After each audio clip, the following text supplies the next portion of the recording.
Thirumalai, what is this? This is a square. ஸ்கொயருக்கு எத்தனை சைட்ஸ்டா இருக்கு? 4 sides. What is this, Dakshana? This is a rectangle. Okay, what is this, Ritika? This is a triangle. This is a triangle. Triangleக்கு எத்தனை edges இருக்கு பாருங்க. 3 edges. Very good.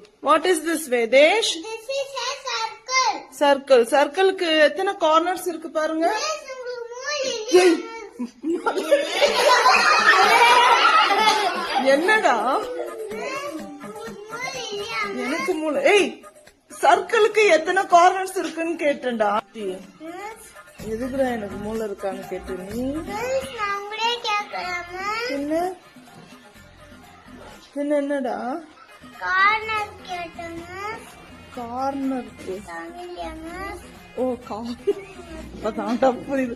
ஓ, கார்னருக்கு தமிழ்ல மூளை, அதனால